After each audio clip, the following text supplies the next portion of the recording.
Keel silmis, keel mind kaitseb elu. Selliskel maailmas kusagil leidu, Saaremaa heinamaa juunikuu. Selline üritus toimub ESN Eesti poolt teist korda.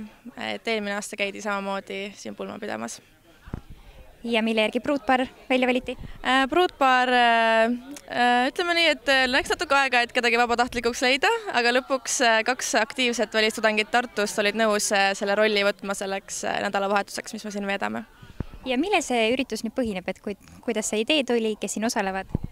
Idee tuli siis sellest, et Eestis on traditsioon näiteks klassipulma pidada, et kui kool hakkab läbi saama, siis klassipulma korraldamine on selline ilus head aega koos veedetud ajale ja mõtlesime teha ka siis ESN Eesti tähendab siis mõned ajad tagasi, otsustas, et välistudengitel on ju ka nii-öelda kooli lõpp koos, et nad on ju semestri siin koos veetnud ja oleks tore see lõpetada millegi ilusaga.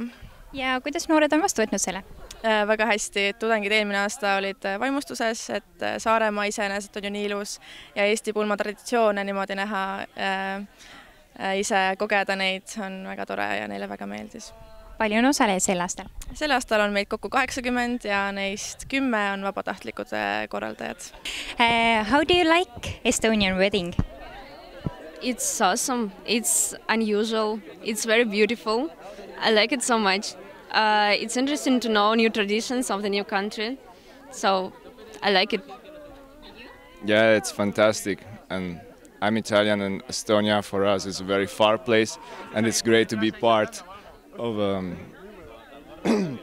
a traditional event of this kind, and I had the chance to wear this costume provided by our Estonian friend, and well, it's very good for me, and I feel like closer to a reality I didn't know well before. I like the place, this castle. I like the ceremony itself. It's a bit close to Russian ceremony. I'm half Russian, half Indian, and in Russia we have almost the same weddings, but in India it's completely different. So I like maybe the nervousness before the ceremony, so I like everything, I think.